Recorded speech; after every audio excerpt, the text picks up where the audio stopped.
मैं इस डिबेट का आगाज करूंगा। सबसे पहले शिफा यूसुफजई साहिबा, क्योंकि इस पूरे पैनल में वाहिद खातून है, तो सबसे पहले खवातीन का हक जो है वो सबसे पहले होगा।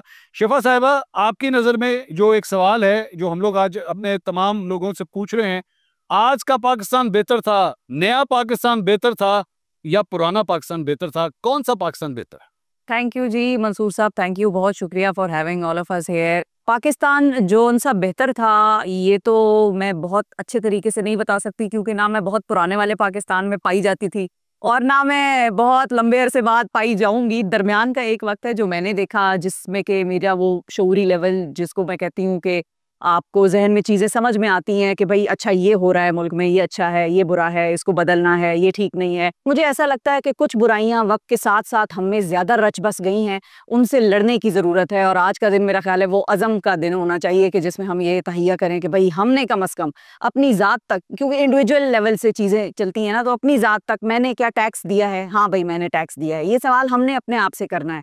क्या मैं लोगों की मदद करने का जज्बे से सरशार हूँ, या मैं इसका भी मार लो यार क्या फ़र्क पड़ता है, उसका भी खा लो, या मैं उसकी सीट पे जाके बैठ जाऊँ, उसको निकाल के आहिस्ता से। इन चीज़ों से मेरा ख्याल है कि अपनी तरफ देख के अगर हम आज के दिन भी आगाज़ कर लें तो शायद बहुत बेहतरी आ जाएगी। और सही को सही बोलना और मानना और समझना, और गलत को गलत मानना समझना, ये बड़ा ज़रूरी है। जी शेरज़ाद मरवत साहब, आपकी क्या राय है, कौन सा पाकिस्तान बेहतर? बड़ा ही मुश्किल सवाल है। यकीन करें, तमाम सियासी तासुबात से बालातर होके मैं कहता हूँ कि इस धरती ने बड़े ही अजीम लोगों को जन्म दिया, लेकिन इस धरती ने कभी भी ना ऐसे मुनसिफ को जन्म दिया जिसने पायदार इंसाफ के लिए कोई अपना किरदार अदा किया हो। और इसी वजह से अब अगर कोई कातिल कत्ल करता है उसको डर ही नहीं है। ठीक ठीक, बहुत शुक्रिया। इख्तियार वली साहब, ये जो अभी थोड़ी देर पहले मरवत साहब ने खाका खींचा इस मुल्क का, इस मुल्क के हुक्मरान तो आप हैं। तो पाकिस्तान, अगर आज का ये पाकिस्तान की ये हालत है तो ये बच्चे तो मेरे ख्याल में मुस्तकबिल के हवाले से बड़े नाउमीद होंगे आज के पाकिस्तान को लेकर। बिस्मिल्लाहिर्रहमानिर्रहीम। बहुत शुक्रिया मंसूर भाई, and thank you very much Zamarud भाई कि आपने इतनी अच्छी महफिल और मजलिस हमारे लिए बनाई कि हम अपने बच्चों के साथ और आने वाले मुस्तकबिल के सामने बैठकर आईना हाथ में पकड़ के हम उनके सामने कुछ बातें रखें, कुछ हक़ाइक़ जो शायद कुछ खुशगवार भी हैं, कुछ नाखुशगवार भी हैं। मेरे भाई शेर अफजल मरवत ने जो बातें की वो दुरुस्त हैं, अपनी जगह पर बजा है, लेकिन इस बात का तयन करना ज़रूरी है। बात शुरू हुई थी 14 अगस्त 1947 से। कायद आज़म ने तो हमें वतन लेके दे दिया, इकबाल ने ख्वाब देखा, कायद ने वतन आज़ाद करा के दे दिया। अब उसके बाद फिर उस पुराने पाकिस्तान का सफ़र शुरू हुआ। कैसे चला, कहाँ तक पहुँचे, सड़कें बनी, मोटरवेज़ बनी, एयरपोर्ट्स बने, मिसाइल बने, एटमी धमाके हुए, और इन अदवार में भुट्टो जैसी हस्तियाँ फांसी चढ़ गई करदा न करदा जुर्मों के। बेनज़ीर मोहतरमा शहीद हो गई। इमरान खान के दौर से पहले का पाकिस्तान, जिसको पुराना पाकिस्तान कहा जाता है, उस पुराने पाकिस्तान में इतनी रवादारी थी कि नवाज़ शरीफ चल के जाता है मोहतरमा बेनज़ीर भुट्टो के घर और उनसे अपने गलतियों पर माफ़ी मांगते हैं। बेनज़ीर चल के जाती है नवाज़ शरीफ के पास और दोनों खड़े होकर कौम से माफ़ी मांगते हैं कि माजी की तमाम कोताहियों पे हम शर्मसार हैं, हम गलतियों पे माफ़ी मांगते हैं। आज से एक नए जोत के साथ, एक नए अज़म के साथ पाकिस्तान की तामीर करेंगे। ऐसे दौर में और ऐसे हालात में कुछ अरसे बाद फिर आवाज़ लगती है कि एक नया पाकिस्तान बनाते हैं, एक मौका खान को भी देते हैं। फिर वक्त आया जो आपके 75 साल के कर्जे थे, जहाँ पे कस्में खाई गई कि हम इस कर्ज में 1 रुपये का इजाफा नहीं करेंगे, लेकिन हम पाकिस्तान को अपने पैरों पे खड़े करेंगे।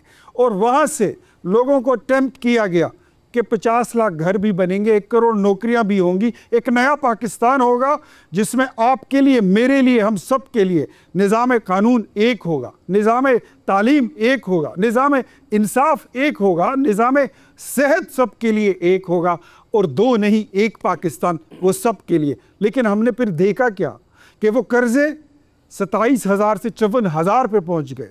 जहां पे ग्रीन पासपोर्ट की रेटिंग बढ़ाने का वादा था वो नीचे आया, और उसके बाद हमने देखा कि मुल्क की मकबूल क़यादत को गाली देना शुरू कर दी गई।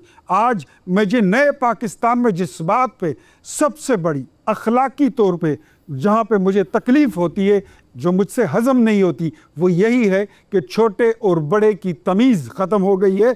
छोटे खड़े होकर बड़ों को गाली देना शुरू हो गए। एक वकार का एक रिश्ता, एक दूसरे के लिहाज का एक रिश्ता, वो ख़त्म हुआ। नहीं मैदर पंचोता साहब, मैंने सवाल इनसे ये किया था कौन सा पाकिस्तान बेहतर था। इन्होंने मुझे सिर्फ जो अपने जवाब में यही पूरा केस बिल्ड कर दिया कि नया पाकिस्तान कम से कम बहुत बुरा था, और इससे पहले रवादारी थी, इखलास था, एक दूसरे का ख्याल रखा जाता था। नए पाकिस्तान ने हमसे सब कुछ छीन लिया। बिस्मिल्लाहिर्रहमानिर्रहीम, इय्याका नअबुदु व इय्याका नस्तईन।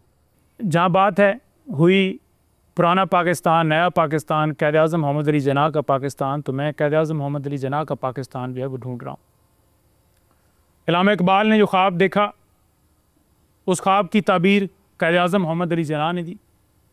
क्या उस ताबीर के बाद जो ख्वाब देखा गया था उसको हकीकी मायनों में पूरा किया गया? हम एक मुल्क के अंदर रहते हैं, एक आज़ाद मुल्क है, कलमे की बुनियाद के ऊपर बना, लेकिन क्या इस मुल्क के अंदर लोगों के बुनियादी हकूक़ जो हैं उनकी हिफाजत होती है? क्या चादर चार दीवारी का तकद्दस पामाल नहीं किया जाता? लोगों के घरों में छापे नहीं मारे जा रहे? आवाम का मैंडेट नहीं चोरी किया गया? और कोई भी मुआशरा जहाँ पर रूल ऑफ लॉ नहीं होता, जहाँ पर अखलाकियात नहीं होती, वो कोई भी मुआशरा तरक्की नहीं कर सकता। पाकिस्तान के अंदर ना कानून है और ना अखलाकियात है। यहाँ जजेस ख़त लिख रहे हैं कि हमें इंसाफ करने की इजाज़त दी जाए। यहाँ लोग, किसी के साथ ज्यादती हो जाती है, वो FIR दर्ज करवाने के लिए जाता है तो उसकी FIR दर्ज नहीं होती। यहाँ अगर अमीर डाका मारता है तो उसे दोबारा मसनद के ऊपर बैठा दिया जाता है, उसे क्लीन चिट दे दी जाती है। यहाँ एक गरीब आदमी जो छोटा मोटी चोरी करता है 5-10 हज़ार 20 हज़ार की, वो जेलों में सड़ता रहता है। ये ऐसा पाकिस्तान बना दिया गया है जहाँ पर गरीब की कोई सुनवाई नहीं है।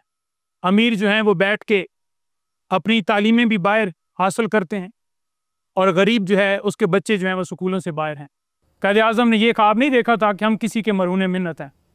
तो हम चाहते हैं कि वो पाकिस्तान बने जहाँ इंसाफ का निज़ाम हो, ठीक, जहाँ रूल ऑफ लॉ हो, जहाँ लोगों के बुनियादी हकूक़ हासिल हों, जहाँ इकॉनमी बेहतर हो, जहाँ गरीब अमीर हो, जहाँ खुशहाल हो, जहाँ इंसाफ का निज़ाम हो, जहाँ आप लोगों की आवाज़ सुनी जाए, जहाँ मीडिया आज़ाद हो।